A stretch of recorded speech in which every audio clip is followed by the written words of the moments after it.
Hello, I am Kari Samuels, intuitive counselor and happiness coach, and I am so excited because today I am sharing with you this beautiful soul, Dawn Clark, who is an international best-selling author, a futurist, and her work is a bridge connecting science and spirituality.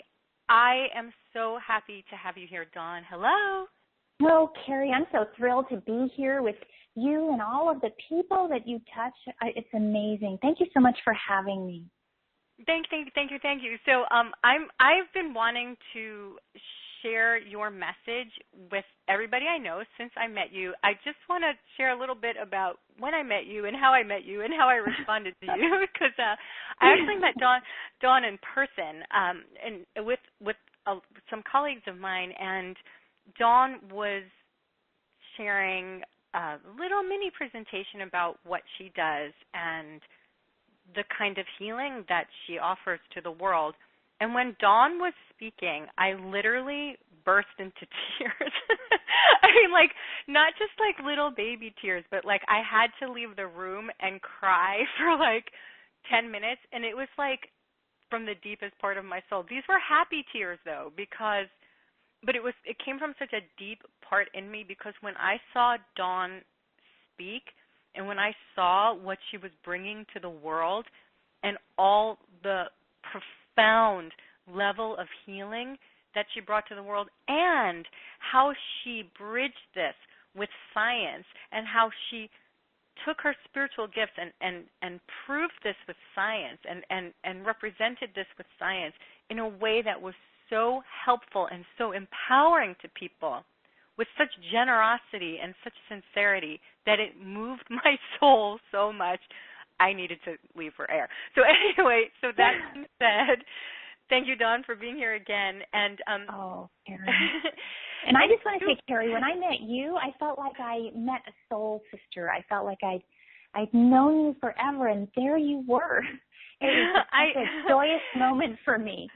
Well, thank you. And I think it's maybe even rare in the spiritual community to see people so genuine and so sincere. It's not to say that everyone in the spiritual community isn't genuine and sincere and with well-meaning intentions, but to see someone have that much success in helping heal the world as you, and maybe that's what you saw in me too, perhaps, is that level of such, we've worked so hard and so long polishing these gifts to help people, and I think maybe that's what you recognized in me, and when I saw that in you, it touched me so deeply, and I'm so happy to get to share what you do with people. Oh, thank you, and I'm happy to be here. I think, it's a very exciting time right now in the world. So much total transformation possible. Yes, and I've been sharing lately messages about how the energies starting towards the end of this year especially and all through next year are really going to be major stepping it up, of shining our light and not hiding anymore and being the light workers that we're meant to be. And so this requires a lot of healing, a lot of repatterning, a lot of reprogramming. And this is your specialty, am I correct? One of your specialties. It is my specialty. Well, it is in terms of, I've been able to perceive fields of frequency since I was a small child. And I'll tell you how that happened in just a second. But I could see within people's fields things that were holding them back that needed to be repatterned. And ultimately, it can reside all the way in our DNA, and we can be carrying things with us that can be holding us back from 6 generations. Now, when I was young, I didn't understand all of that. It took a couple of near-death experiences before I could finally get it all and go and work with researchers and physicists and do the documentation and develop new technologies and things. But it started out, I was the daughter of a spy, and we never knew if the person who was coming through the front door was there to kill us or not. And so I really believe, looking back, that that's what led to me developing heightened perceptual abilities to start with, because I was looking to see if what they said, what they were claiming to be, was matching what I was seeing in their field. And much like a blind person's hearing can come online. So I was able to perceive signature frequencies that included belief systems. So something you just said, Kari, this coming year is this big year where we're meant to really step into the all of who we are, to be seen, right? Mm-hmm. One of the pieces of programming that almost all of us have is that, we are afraid to be seen. We're conditioned from way back when, even the witch trials, various persecutions, all of that, we're conditioned with survival instincts in our DNA that say, if it's not safe to reveal myself, if maybe I'll be judged, but maybe I'll actually be killed. And that, of course, was even reinforced in World War II with the Holocaust and all different kinds of persecution. So, yes, we're ready to step forward, but so many of us are held back by patterning that's locked up. It's hard-coded in our DNA. And that's part of why I felt it was so necessary to put out a new body of work to really help people get over this and to understand both how your DNA gets coded that way and how you can recode it.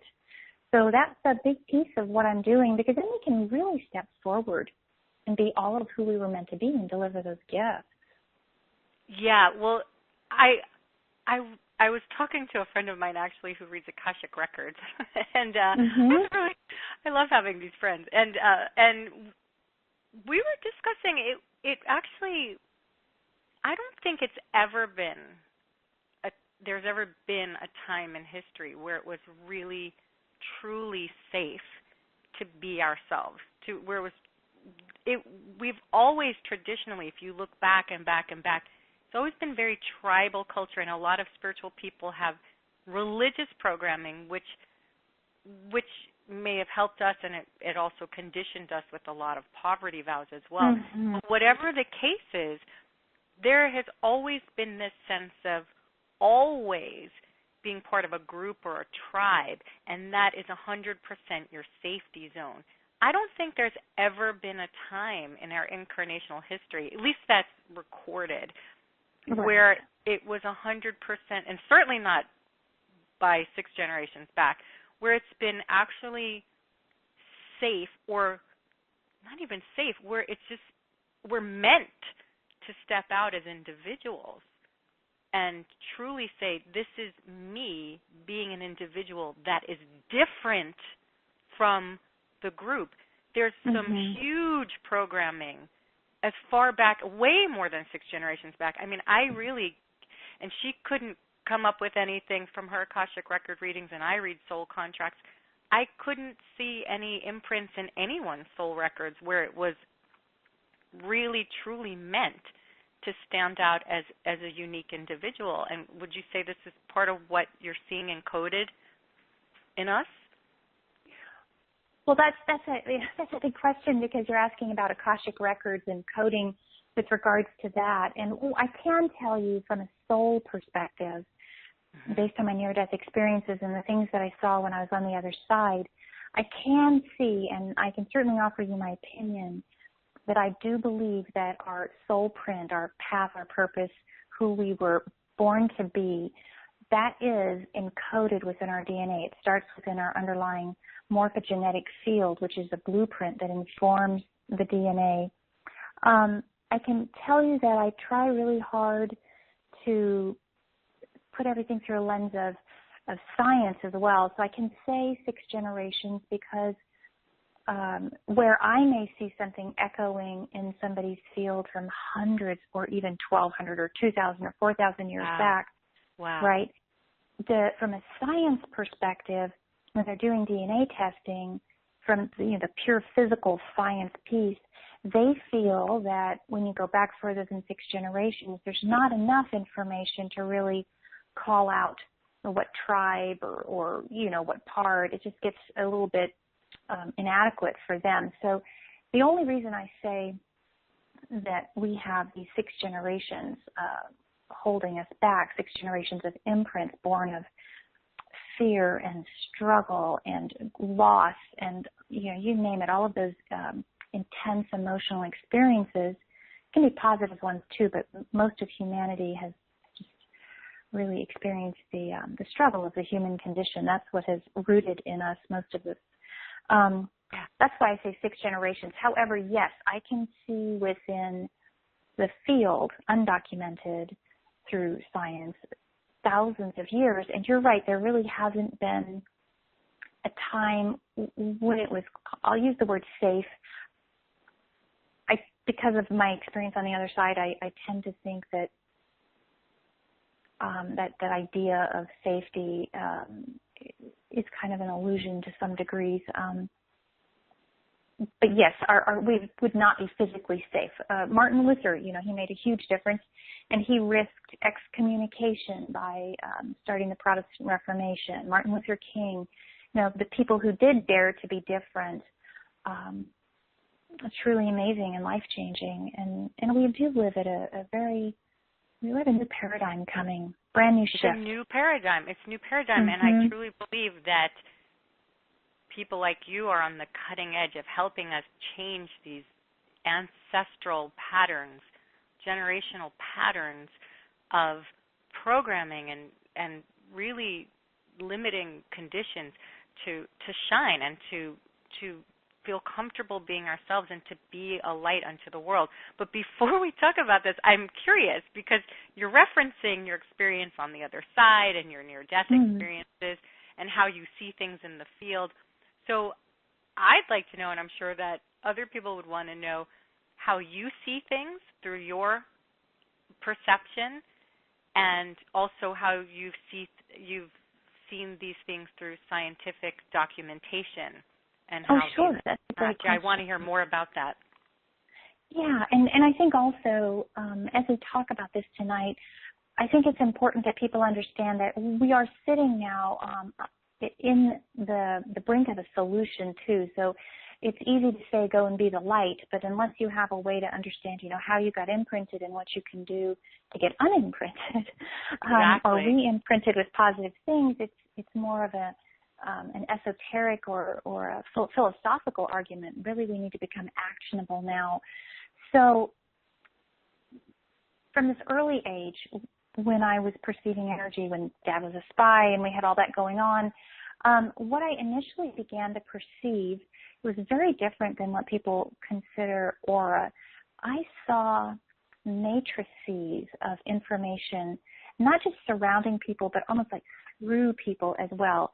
And I saw different aspects of that. The more I got practiced at it, the more I could see distinct facets. So one of the things that I saw within people was something that I labeled core fractures.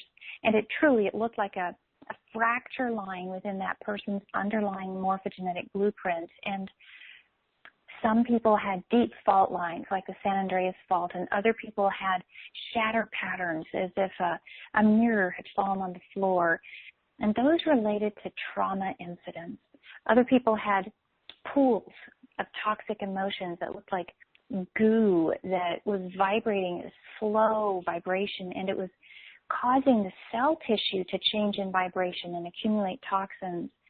And the other thing that I saw that was really fascinating to me, hot spots that would vibrate so loudly that if I touched it with my hand or with my heart, entire scenes from the past in that person's experience would unfold in my mind and all around me. It was like a hologram. And within all of that, I started to see these distinct vibrational signatures. You can think of them like notes of music that reflected belief systems that were hard-coded or imprinted in. And I saw finally the most beautiful thing. And I remember seeing this as early as 4 years old. I saw within everybody this amazing, beautiful golden resonance of soul. It's like a fingerprint of soul. And from that very early age, I wanted to help people step into that resonance because they were vibrating so much lower. All this other stuff was pulling them down. And I kept thinking, if you could just touch it, if you could just step into it, you can unlock all of who you were born to be. But I couldn't figure out how to make it happen. And so my first near-death experience happened at 7, and I remember the thing that I talked to the guides about, the first 2 guides that I met on the other side, was, what do I do about this? This is really bothering me that I can't help people. And the message I got was my job at that time was just to become fluent in the universal language of frequency and to recognize these distinct vibrations almost as if they were different Legos in a Lego box. And so I was at peace with that, and I went out and I learned that. And just about the time I thought I had it all mastered, I was diagnosed with scoliosis, really severe scoliosis, and I had to have surgery. They nicked my aorta on the table, and I went back over to the other side. And I won't go into depth steps into that experience, but the short version is it was so intensely filled with love. Everything, the flowers in this celestial garden I was in, the fragrance, the air itself was more akin to water in its viscosity, but it was filled with love. It was absolutely incredible. So as I was breathing in this love and amazed with my surroundings, I started to feel this humming inside of me, and it got more and more and more intense. And when I just thought I couldn't stand it anymore, there was a pop inside of me, and suddenly the sky was just full of mathematical formulas and physics, and I could see the frequency signatures that held people back and the antidotes for them. So it was a lot like a -5 and a +5 cancels that out, and you have a clean slate to go forward. And it was so much information and so much understanding all at once, but it made perfect sense to me. And so then, boom, I end up back in my body, spent a year in a body cast, a 10-year recovery, helped my dad write a few books, tried to live a normal life. It went on. And then I knew that it was time to really take these tools that I'd been shown and start to deliver them to the world. And so I spent a lot of time working with some researchers out at Stanford, and we did a lot of work demonstrating that you could use these, we'll call them antidote frequencies for a moment, and they could restore your life force as measured by something called biophotonic output, which is it's done by a GDV device, which is a certified medical instrument in Russia and 7 other countries. That device is so cool. They use it in Israel to determine which one of the Olympic athletes, for example, is going to be the runner for their team. They could be running at the same speed, but if the life force is stronger in one than the other, they know that that person will perform better under pressure. Mm-hmm. And so he'll be the one that gets chosen. So anyhow, research, we did EEG testing, we did psychological testing, state trait anxiety index, perceived stress scales.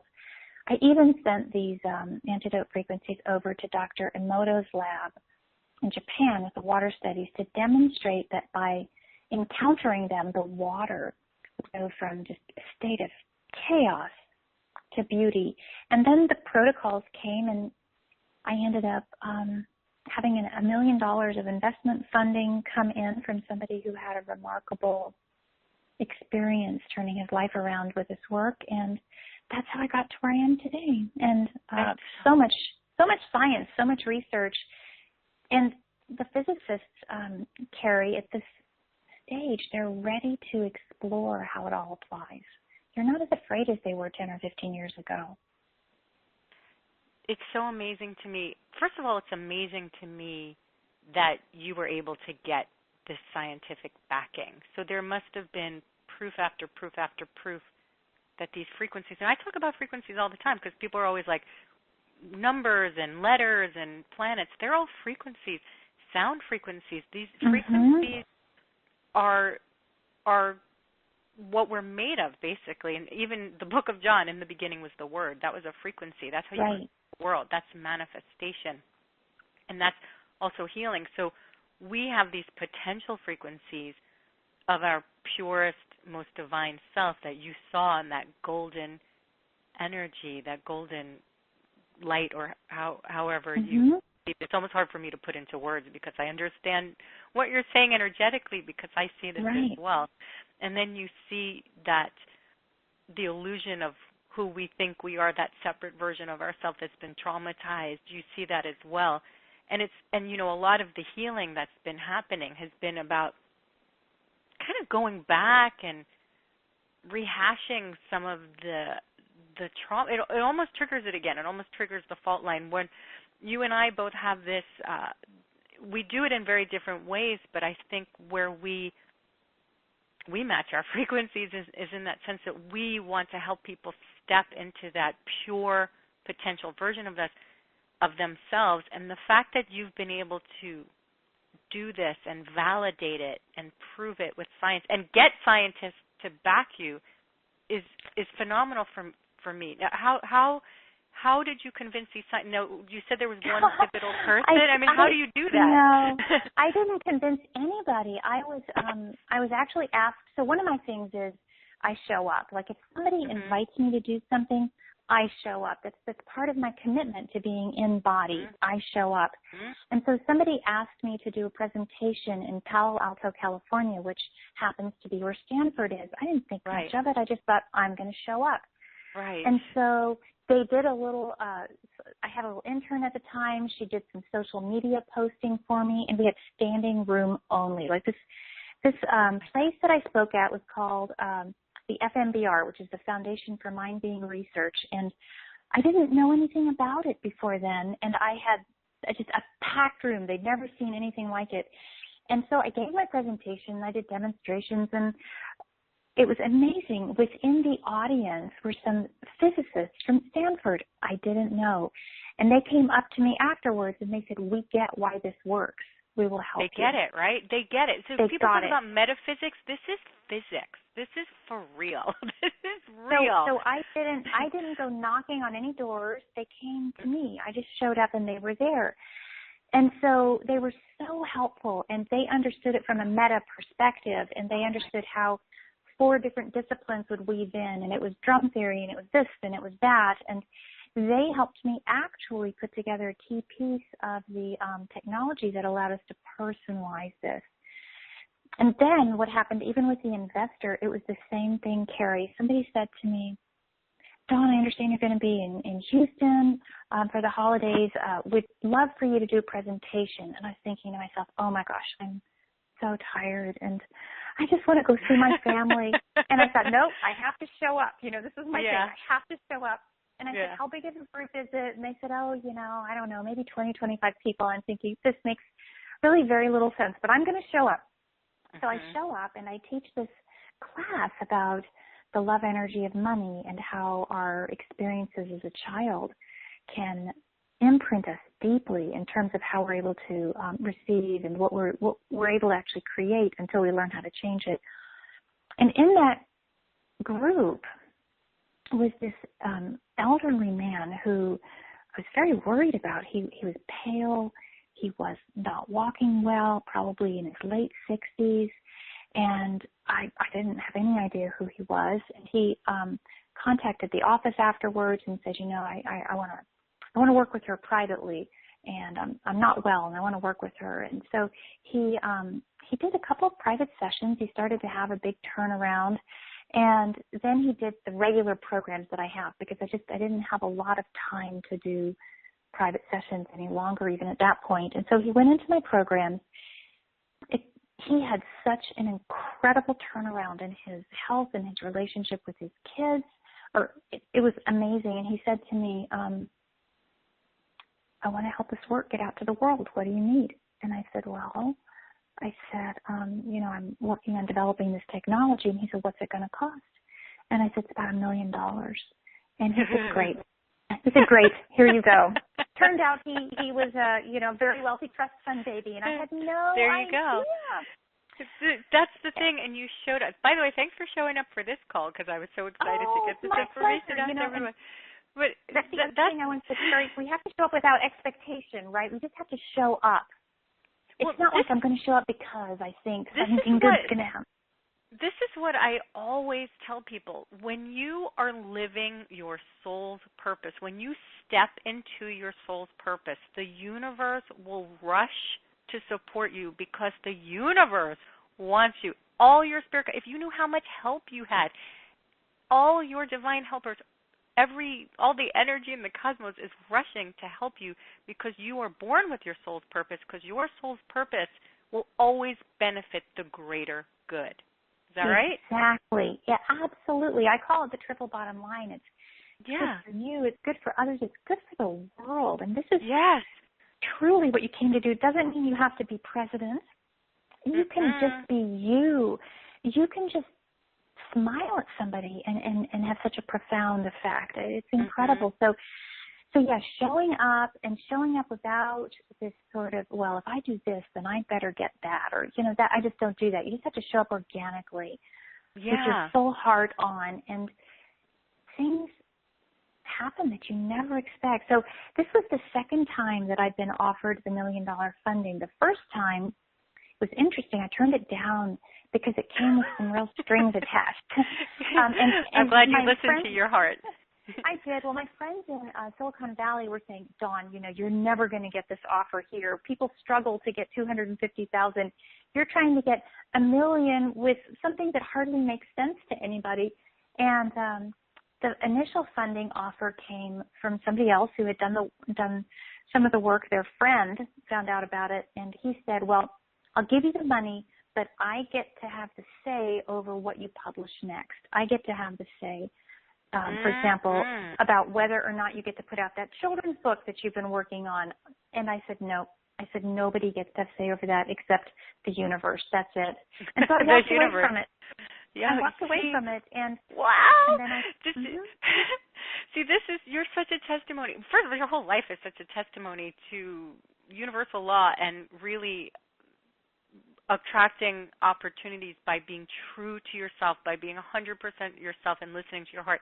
So many people, they get these ideas of what they're meant to do in the world, and then those fractures happen, right? Like that programming comes in that says, who are you to think that's impossible, right? That's impossible. But if you're given an inspiration that's in spirit is guiding you to what your ultimate purpose is, and that's something that the universe isn't cruel. The universe isn't going to give you something that they're not going to support you with. So what you're doing is helping them get into that vibrational frequency to remember who they really are. And then actually it's quite easy after that, right? It's not to say you don't show up and do the work. Like you said, you were tired, you still had to do it. But we make parts hard that aren't hard, and then the parts that are easy we're afraid to do in a way. That's all a reflection. Yeah, it's a reflection of the coding even within our DNA. I know one of the things that I had to overcome or recode, if you want to think about that, was the fact that I was raised to believe you had to work really hard. And it took a while for me to be able to realize that it didn't have to be so hard. It could be easy. And I also had to open to receive. And I had to definitely get through the whole, is it safe to be seen? Because I grew up in a life of espionage where if people knew who you were, you'd be dead. I can remember when my first book, I'm sending it to the publisher and I'm standing in line in the post office. I'm literally shaking like a leaf, thinking, this is the craziest thing I've ever done. I'm going to be killed. And, the part of me that's logical saying, no, you're not. Everything's fine. And the other part is like, oh, you just have no idea. Well, I was saying, I really, truly, from the soul records that I've seen and then looking back in history, I truly feel we all have that fear. I mean, you clearly moved through it really profoundly, but I really do believe we all have that fear, but it's also the time now to transform that fear. Yes. And healing it from a DNA level. It actually heals our ancestors as well. But I'm curious. I really want to know more about like how you can personalize this. How do you personalize this? Well, so the free book that I'm putting out, next year it's going to be on the official book list. Right now, this fall, I guess maybe in part because of all of the things that you're talking about. Right now, and I guess forever for the people who listen to this recording, because I don't know when that will be, and I feel like we're through time. I'm making it available to people free, because I really just, I want them to have it. And it's how to recode your DNA for wealth. And by that, I'm not just talking about money. I'm talking about authentic wealth, which means to live into our passion and to be supported doing it. It's the freedom to do that. It's opening those doors to that infinite support, because we know that money alone is not what buys us happiness. We do need it to facilitate our path. So the first thing is that we need to understand what I call imprint zones. We have to understand how imprinting occurs. Well, how do we get that coding in our DNA? And once we understand that, we can also understand the mechanisms for overriding what's holding us back. And there are some things that people can do for themselves, and then there are other things, if you want to go further, this personalized technology, it delivers frequency codes that are visual, that people can engage with a series of protocols and do that. Oh my gosh, I've seen some demonstrations of that you shared with us about how this works, and and some of even there were before and after, like scientific. That's the scientific thing. These before and after photos of people's, not aura, right? But their morphogenic fields. It's that biophotonic output, which is literally, they use that same instrument in 7 countries now to diagnose cancer prior to it being visible through other means, because it's already impacting your biophotonic output. Yeah, and you're before and after with these personalized codes, because you studied it. That's what you were saying. Like after you had those, that after your first, I can't believe you had more than one near-death experience. But after your first, I mean, I can, but wow, after your first near-death experience, you pretty much like codified, for lack of a better term, these frequencies, right? And so that's how you were able to personalize them and really recognize what different frequencies were that caused the initial fracture or fissure. The personalization, too, is a little bit like when you do numerology or read somebody's Akashic records, or you look at astrology, their birthday, their name, the place they were born, all of that is part of the information system for them for this lifetime. And so some of these personal identifiers are even infused into the master codes. And so when people engage with that, it helps them remember who they are. It resonates it within them through the pure language of frequency, which is our brain's native tongue. Yes, so we bypass. It is. Yeah, exactly. So we bypass all of that self-doubt talk that we may want to argue with. We've just taken it all the way down to the brain's native tongue. You can't argue with frequency. You really, really can't. No. Try doing it during a Mercury retrograde. No, you can't. You can't argue with frequency. And I love how so when you, and this is how the angels showed me healing takes place, because the angels have this frequency of love too. So when they always say that when they're trying to raise our frequency to this vibration, and you don't need to focus on where you got there, how you got there. It's more about you entrain to this higher frequency, and that's how things can heal. Yes. And I'm so happy that you brought this into the world, and that you make it easy for people, because it really doesn't need to be hard. It's really about entraining to this frequency of wholeness. Yes. And love and like wealth. Stepping into it. Wealth is wealth is we as we use wealth, it's in a more soulful term, right? It's not. So it is now a lot bring of in more money and love, and it's about being in a wealth. I want to say something about that. I know that within the spiritual community, the words abundance and prosperity are much easier for us to hear. I use wealth on purpose, because it does stimulate within you some of that old coding that's not serving you, some of that poverty coding, right?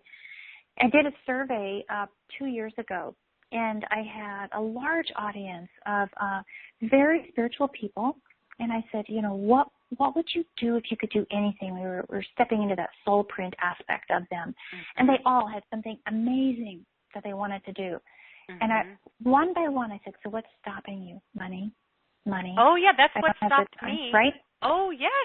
That's why those poverty imprinting, it's so encoded in most people's DNA, but especially spiritual people, because way 6 generations back, you can find this encoding of these poverty, it's part of the religious upbringing that we had for so many generations, and there's so much shame around it, but it is what held me back for years, and that was eventually the breaking point for me, quitting my day job and doing this, what I love. I don't even want to say full time, because it's right, just as this is what I do now, right? So, and I don't need to supplement it with things that were totally enervating me, making me physically ill, because I was so exhausted since I was supposed to be directing my energy toward really helping so many people, where I was enervating myself because I had to work so hard and I didn't have enough money to do, or I didn't think I did, right? I didn't think I could sustain myself or prosper in a way that was beneficial and helpful and easier. But I had so much programming, and it was when I was finally like, you know what, I need this in order for me to help people. So it was almost like a selfless act that led me there. But now it's part of my goal to help other people also with those money fears and shame and guilt and weird kind of coding that we have, because it's essential for anyone who wants to help people through the world to move through this, wouldn't you say? Absolutely. And it's not about getting so much money that you turn into somebody who just goes shopping all the time and sits on the beach drinking Mai Tai, right? It's not about changing your character, no. No, it's about us stepping in and being able to have the resources to really do what we came to do and benefit others and care for ourselves. You can think of it even like you hear it anytime you fly. If you're flying with a child, put the air mask on yourself first, and then you can, be there to help somebody else. Or you hear that when you talk to new moms, be sure to take care of yourself and you'll be a better parent. It's the same. We have to learn how to receive and how to allow wealth. And yes, wealth does mean it includes money, but authentic wealth is about inviting much more than that into your life. You have to have it, though, to be able to afford to do all these things that these people wanted to do. It was the blocking for them. Yeah. And so I thought to myself, here are all these amazing souls, and they're ready to show up, and it's this old patterning that's stopping them, because when that money starts flowing into their lives, they're not going to turn off being who they are. They're just going to have the resources to be able to start stepping into it. Yeah, well, this is the thing, that infinity symbol, which is also the number 8. Exactly. In numerology, which is about, everyone knows it as the wealth number and the abundance number, whatever. But if you look at the 8, first of all, it's balanced heaven and earth, which means that you need to be spiritually nourished and materially nourished. But it's also about giving and receiving very generously. You give generously, which I feel like most people who are listening to this have that covered. But you also have to receive generously in order for you to give generously. So there's a sense of generosity about receiving as well, which I feel is one of the programs that we need to recode, because that the word regenerate. So you need to regenerate by receiving, and that helps you be more generous with your spiritual gifts. So that's why I feel your book is and what you're doing is so valuable. And by the way, I am including the link below. I cannot encourage you enough. I'm encouraging you to sign up for this free book and receive it, because Dawn's gifts to the world are life-changing. Yeah, receive that gift that Dawn has generously given to you. It's life-changing. And Dawn, thank you so much for everything, that not just for showing up and talking with us, but truly everything that you're doing to help the world. Thank you so much. And Well, is there Kari, anything? too. Look at you. I mean, we're you. doing it. And you know what else I think is so remarkable, and this certainly happened when we met each other. Mm-hmm. When you start showing up for yourself, when you start Mm-hmm. opening to receive, because you have to if people are going to be giving, right? I mean, there has to be Mm-hmm. that exchange. But there's such a wonderfully supportive world out there waiting Oh my gosh. to help you, waiting to welcome you.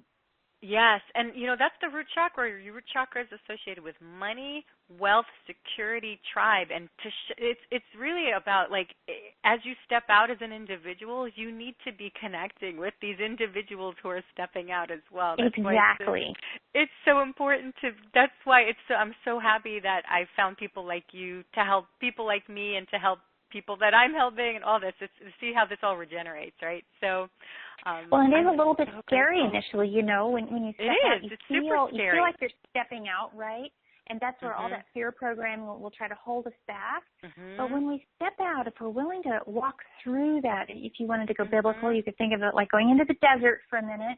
You will find other people who are doing the same thing and who are so happy to see you. And the authenticity and the love and the support, it stops being this competitive Machiavellian world. Oh, it's so and great. Suddenly, you're weaving the fabric of the new tomorrow, the one that can sustain us and, the ecosystems that it actually fosters innovation of entirely new ways of getting our electricity and our power and all of this without destroying the ecosystems. It's amazing. It's amazing. It is amazing. It is amazing. And again, I want to encourage everyone, look at Dawn too. Look what she had to step through, like that fear of being killed growing up, right? So to shine and to be a role model, and really there are, when you're hiding yourself, you're not going to attract the people who truly get you and truly accept you. And when you are willing to step in and step up and be that most radiant version of yourself, you do connect with the most wonderful people who love and accept you as you are. So I'm encouraging you all to have the courage to make those changes and let Dawn be an example as well, a light bearer. And again, your book is amazing. And so I have the link below. It's absolutely free, so please, please, please receive it. It's going to change your life. Jumpstart Your Wealth, Jean. It will help. And I share a lot of my personal story in there, too. It's a very easy to read, genuine kind of story. It is easy to read. I was on the edge of my seat. It was fast. I was like, oh, what is that? I do weave some of the science in there, so you'll get that. But you'll also walk away with a brand new understanding of how to start creating that tomorrow for yourself. Yes. Well, thank you. Thank you. You are definitely a futurist, so thank you for helping us step into thank you, Kari. our beautiful future.